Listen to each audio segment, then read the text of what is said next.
കുടുംബജീവിതം എന്താണെന്നും കുടുംബത്തിൻ്റെ അവസ്ഥ എന്താണെന്നും ഒക്കെ നിങ്ങൾക്കറിയാം. രണ്ട് കുടുംബത്തിലെ രണ്ട് വ്യക്തികൾ, ഒരു യുവാവും ഒരു യുവതിയും, ദൈവത്തിൻ്റെ പദ്ധതി പ്രകാരം വിവാഹമെന്ന കൂദാശയുടെ ഒന്നായി തീരുകയാണ്.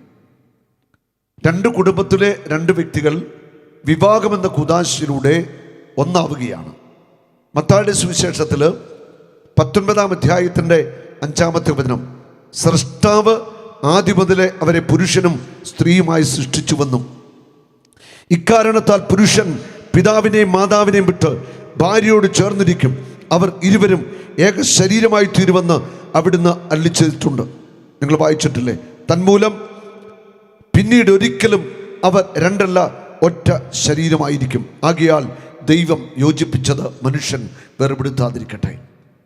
പുരുഷൻ മാതാപിതാക്കന്മാരെ വിട്ടു സ്ത്രീയോട് ചേരും, അവർ ഇരുവരും ഒരു ശരീരമായി തീരും. ഇതൊരു രഹസ്യമാണ്. ദൈവം യോജിപ്പിച്ചത് മനുഷ്യൻ വേർപെടുത്താതിരിക്കട്ടെ. വിവാഹമെന്ന കൂദാശയിലൂടെ രണ്ട് വ്യക്തികൾ ഒന്നാവുകയാ. ഒരു മനസ്സ്, ഒരു ശരീരം, ഒരാത്മാവ്, ഒരു ഹൃദയം, എല്ലാം ഒന്നായിട്ട് മാറുകയാണ് വിവാഹത്തിലൂടെ.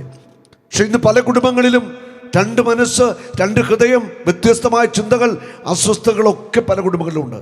ഇതിനൊരു മാറ്റം ഉണ്ടാവണം.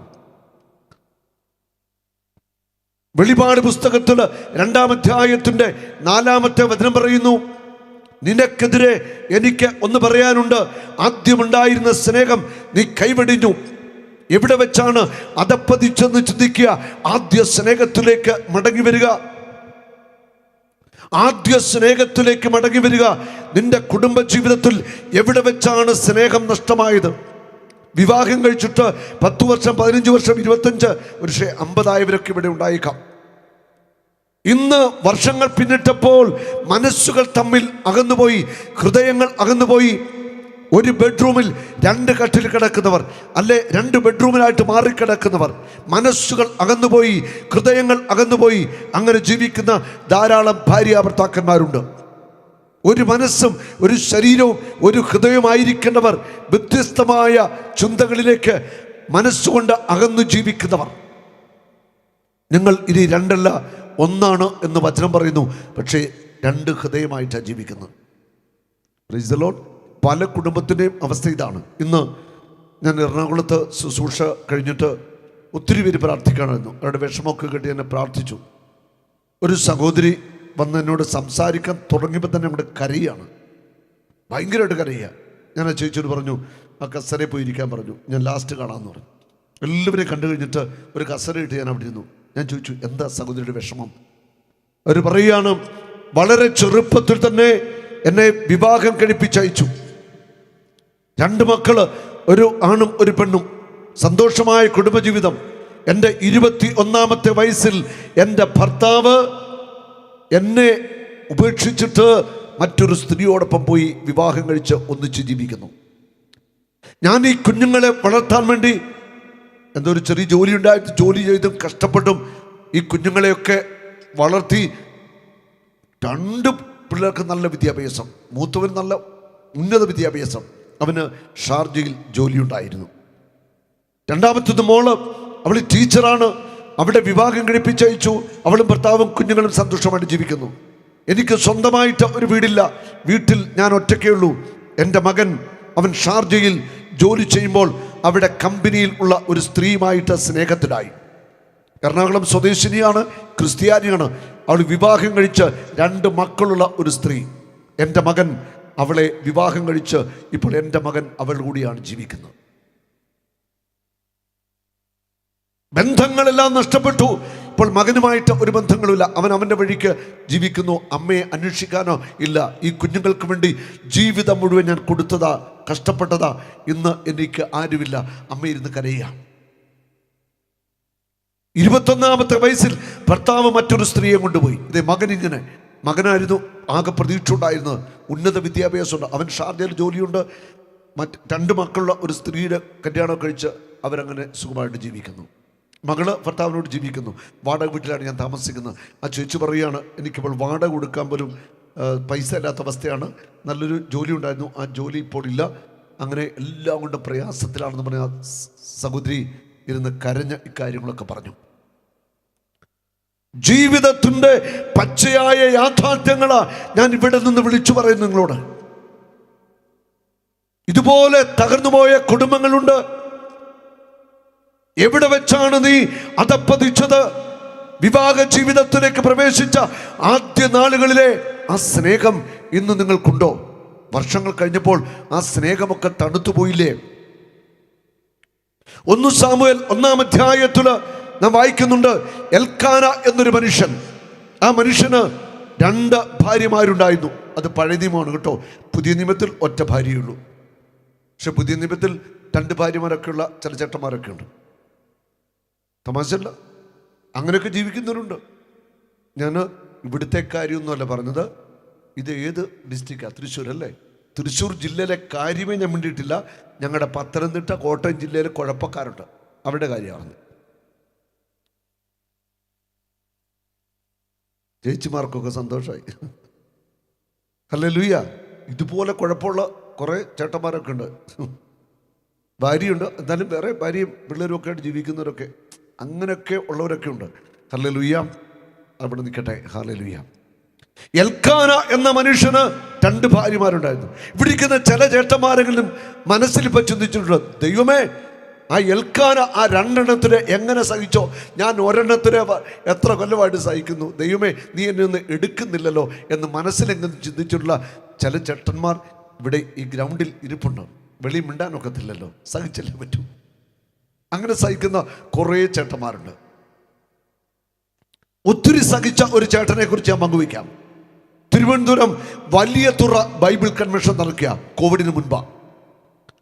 ആ കൺവെൻഷൻ നടക്കുമ്പോൾ ഒരു ദിവസം കൺവെൻഷൻ കഴിഞ്ഞ് ആളുകൾ പ്രാർത്ഥിക്കാറുണ്ട്, എല്ലാവരും പ്രാർത്ഥിച്ചു, എല്ലാവരും വരുന്നു. ഒരു ചേട്ടൻ ഇങ്ങനെ മാറി നിൽക്കുക. എല്ലാവരും പോയി കഴിഞ്ഞിട്ട് ആ ചേട്ടൻ എൻ്റെ അടുക്ക വന്നു. എന്നോട് പറഞ്ഞു, ബ്രദറെ, എനിക്കൊരു 10 മിനിറ്റ് തരണം. ഞാൻ പറഞ്ഞു, കേൾക്കാം, പറഞ്ഞോളാം പറഞ്ഞു. അപ്പോൾ ഒരു 11 മണിയൊക്കെ കഴിഞ്ഞിട്ടുണ്ട്. ഞാൻ ആ മനുഷ്യൻ്റെ വിഷമം കേൾക്കുക. 16 വർഷക്കാലം ഗൾഫിൽ ജോലി ചെയ്തു. 2 മക്കള്, ഭാര്യ. സ്ഥലം മേടിച്ചു തിരുവനന്തപുരത്ത് ഒരു വീട് വെക്കുവാൻ. ഭാര്യയുടെ പേരില സ്ഥലം എഴുതിയത്. മിടുക്കൻ. അങ്ങനെ ആദ്യത്തെ അബദ്ധം പറ്റി. ആ സ്ഥലത്ത് മനോഹരമായ ഒരു വീട് പണിതു. എന്നോട് പറഞ്ഞ എല്ലാ മാസവും നല്ല സാലറി ഉണ്ട്. ഭാര്യയുടെ അക്കൗണ്ടിലോട്ട് അയച്ചു കൊടുത്തുകൊണ്ടിരുന്നു. മക്കളൊക്കെ പഠിച്ചു മിടുക്കരായി. അവസാനം ജോലിയൊക്കെ അവസാനിപ്പിച്ച് ഇനി ഭാര്യയുടെ മക്കളുടെ കൂടെ സന്തോഷമായിട്ട് ജീവിക്കാനുള്ള തീരുമാനത്തിൽ നാട്ടിലെത്തി. അദ്ദേഹം പറയാണ്, ഏകദേശം ഒരു 35 ലക്ഷം രൂപ എൻ്റെ കണക്കനുസരിച്ച് ഭാര്യയുടെ അക്കൗണ്ടിൽ ഉണ്ടാവണം, ഞാൻ അയച്ചു കൊടുത്തതനുസരിച്ച്. വന്ന് ഏതാനും ദിവസമൊക്കെ നല്ല സന്തോഷമായിരുന്നു. അത് കഴിഞ്ഞപ്പോൾ ഭാര്യയുടെ സാമ്പത്തിക കാര്യങ്ങളൊക്കെ ചോദിച്ചപ്പോൾ ഭാര്യയുടെ അക്കൗണ്ടിൽ പൈസ ഒന്നുമില്ല. ഭാര്യയുടെ അക്കൗണ്ടിൽ കാശൊന്നുമില്ല. വൈഫിന് ഒരു ബ്യൂട്ടി പാർലറുണ്ട്. ചില കണക്ഷൻസ് ഒക്കെ ഉണ്ടായിരുന്നു. അപ്പം ചില ചേട്ടന്മാർക്കൊക്കെ അങ്ങനെ പണമൊക്കെ വായ്പ കൊടുത്തതും അങ്ങനെയൊക്കെ എങ്ങനെയാട്ടെ പല വഴിക്ക് ഈ കാശൊക്കെ പോയി. അദ്ദേഹം പറയുകയാണ്, അധ്വാനിച്ചുണ്ടാക്കിയ പണം അങ്ങനെ നഷ്ടപ്പെട്ടു. ഒരു 35 ലക്ഷം രൂപ മിച്ചം കണ്ട അത് പോയി. അതുകൂടാതെ വീടും സ്ഥലവും എല്ലാം അവരുടെ പേരിലാണ്. ആ ചേട്ടൻ പറയുക, എൻ്റെ കയ്യിൽ ഒരു പൈസ പോലും ഇല്ല. അവളെ വിശ്വസിച്ച് ഇതൊക്കെ ചെയ്ത ഭാര്യക്കിട്ട് അടി കൊടുത്തു. ഭാര്യക്കിട്ട് തല്ലി. കാരണം ദേഷ്യവും സങ്കടവും സഹിക്കാൻ പോയതാ അടി കൊടുത്തത്. അവൾ നേരെ പോലീസ് സ്റ്റേഷനിൽ നിന്ന് കേസ് കൊടുത്തു. മണിക്കൂറുകൾക്കകം അദ്ദേഹം പറയുക, പോലീസ് വന്നെ വീട്ടിൽ നിന്ന് പൊക്കിക്കൊണ്ട് പോയിട്ട് പോലീസ് എന്നെ തല്ലി. അതിന് കാര്യമുണ്ട്. കാരണം അവൾക്ക് പോലീസുകാരുമായിട്ടൊക്കെ നല്ല കണക്ഷനാണ്. പോലീസുകാരൊക്കെ ആയിട്ട് എൻ്റെ ഭാര്യയ്ക്ക് നല്ല കണക്ഷനാണ്. ഞാൻ കൂടുതൽ വിശദീകരിക്കുന്നില്ല. മൊത്തം തീർന്നു, ജീവിതം തീർന്ന ആ മനുഷ്യൻ എന്നോട് പറയുക, ജീവിതത്തിൽ എല്ലാം നഷ്ടപ്പെട്ട് ഞാൻ ഇന്ന് ഈ അവസ്ഥയിലാണ്. മക്കള് മക്കളുടെ വഴിക്ക്, ഭാര്യ ഭാര്യയുടെ വഴിക്ക്. അദ്ദേഹം പറഞ്ഞു, രാവിലെ ഞാൻ വീട്ടിൽ നിന്ന് ഇറങ്ങും. എൻ്റെ ബന്ധുക്കളൊക്കെ എന്നെ സഹായിച്ച് ഒരു ഓട്ടോറിക്ഷ, ഒരു പഴയ ഒരു ഓട്ടോറിക്ഷ മേടിച്ചു. ഇപ്പം അതുമായിട്ട് രാവിലെ വീട്ടിൽ നിന്ന് ഇറങ്ങും. സമാധാനം വേണ്ടേ? രാവിലെ ഇറങ്ങും, പെട്രോളൊക്കെ അടിച്ചിട്ട് ഓട്ടോയൊക്കെ ആയിട്ട് നടക്കും. ഡെയിലി ഒരു 10-600 രൂപ പിരിഞ്ഞു കിട്ടും. അത്യാവശ്യം ചിലവൊക്കെ കഴിക്കും. ഹോട്ടലിൽ നിന്ന് ഭക്ഷണം കഴിക്കും. ബാക്കി 100-250 രൂപ കൊണ്ട് പിള്ളേരുണ്ട്, മക്കളെ കൊടുത്തേക്കും. അവരെന്തെങ്കിലും ചെയ്യട്ടെ. അങ്ങനെ ഇതുമൊക്കെ ആയിട്ട് ഞാനിങ്ങനെ ഈ നാട്ടിൽ ജീവിക്കുക. ജീവിതത്തിൽ എല്ലാം തകർന്ന ഒരു മനുഷ്യൻ. അല്ലല്ലോ, ഇത് കെട്ടുകഥയല്ല. ഒരു മനുഷ്യന്റെ ജീവിതത്തിന്റെ കണ്ണുനീരിന്റെ അനുഭവം ഇത്. ആ മനുഷ്യൻ പറയുമ്പോൾ കണ്ണുകളിലൂടെ ഒഴുകുന്ന കണ്ണുനീരിന് ചോരയുടെ നിറമുണ്ട്. ഹൃദയം തകർന്ന മനുഷ്യൻ നിൽക്കുക. ജീവിതത്തിൽ എല്ലാം നഷ്ടപ്പെട്ടു. സ്വന്തം ഭാര്യയുടെ തോന്നിവാസം മൂലമായി സംഭവിച്ചത്. മക്കളൊക്കെ അമ്മയുടെ സൈഡാ, ആരും ആ മനുഷ്യന്റെ സൈഡില്ല. വർഷങ്ങളോളം കുടുംബത്തിനു വേണ്ടി അധ്വാനിച്ച മനുഷ്യൻ വെറും ഒറ്റക്കാരനായിട്ട് മാറുകയാണ്. ഇതുപോലെ ഹൃദയം തകർന്ന കുടുംബനാഥന്മാരുണ്ട്. ഇതുപോലെ പലരെയും ഞാൻ കണ്ടിട്ടുണ്ട്. എൽക്കാന എന്ന മനുഷ്യൻ, അദ്ദേഹത്തിന് 2 ഭാര്യമാര്, പേര് ഹന്നായും പെനീനായും. ഹന്നായിക്ക് മക്കൾ ഇല്ലായിരുന്നു, പെനീനായിക്ക് മക്കളുണ്ടായിരുന്നു. പലപ്പോഴും ഈ പെനീന സ്ത്രീയുടെ അതേ സ്വഭാവം. ഇന്നത്തെ സ്ത്രീക്കും അന്നത്തെ സ്ത്രീക്കും സ്വഭാവത്തിന് ഒരു വ്യത്യാസമില്ല. കാരണം നല്ല കുത്തുവാക്ക് പെനീന ആർക്കിട്ട് കൊടുക്കും? ഹന്നായിക്കിട്ട് കൊടുക്കും. നിങ്ങൾ കുത്തുവാക്കൊന്നും പറയത്തില്ലേ? പറയും. അമ്മച്ചി ഒരു തലയാട്ടുന്നുണ്ട്. ഹല്ലേലൂയ. ഈ പെനീന നിരന്തരമായിട്ട് നല്ല എടി നീ പ്രസവിക്കാനൊന്നും പോകുന്നില്ല, നിന്റെ ഉദരം മന്ദിവ, അങ്ങനെ ഇങ്ങനെയൊക്കെ നല്ലതായിട്ട് നല്ല ഡയലോഗൊക്കെ പറയും. ഈ പാവം ഹന്നായിക്ക് ഭയങ്കര സങ്കടമാണ്, മക്കളില്ലാത്ത വിഷമാണ്. ഒരു ദിവസം എൽക്കാന എവിടെയൊക്കെ പോയിട്ട് വീട്ടിൽ വരുമ്പോൾ ഹന്നായി ഇങ്ങനെ സങ്കടപ്പെട്ട് മുഖമൊക്കെ വീർപ്പിച്ച് കരഞ്ഞ് വിഷമിച്ചിരിക്കുക. എൽക്കാന ചോദിക്കുന്ന ഒരു ചോദ്യമുണ്ട്.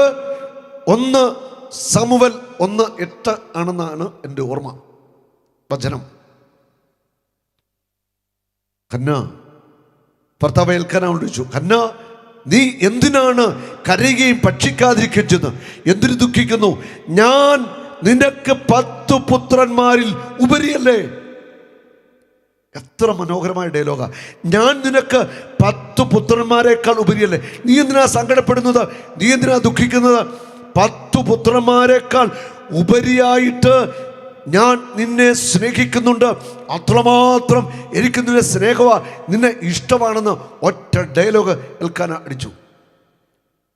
പാവം ഹന്നായുടെ കണ്ണ് തള്ളിപ്പോയി. സൂപ്പർ ഡയലോഗ്, കൊള്ളാമല്ലോ. ഭർത്താവിൻ്റെ ഇതുപോലെ സ്നേഹിക്കുന്ന പിള്ളേരില്ലാഞ്ഞിട്ടും അവളുടെ കണ്ണുനീര് അപ്പം നിന്നു. അവൾ കണ്ണുനീരൊക്കെ തുടച്ചു. അവൾ സന്തോഷമായി. പിറ്റേ ദിവസം അവള് ദേവാലയത്തിൽ പോയി ഇരുന്ന് പ്രാർത്ഥിക്കുകയാ. കുമ്പിട്ടിരുന്ന് കരഞ്ഞു പ്രാർത്ഥിക്കുക.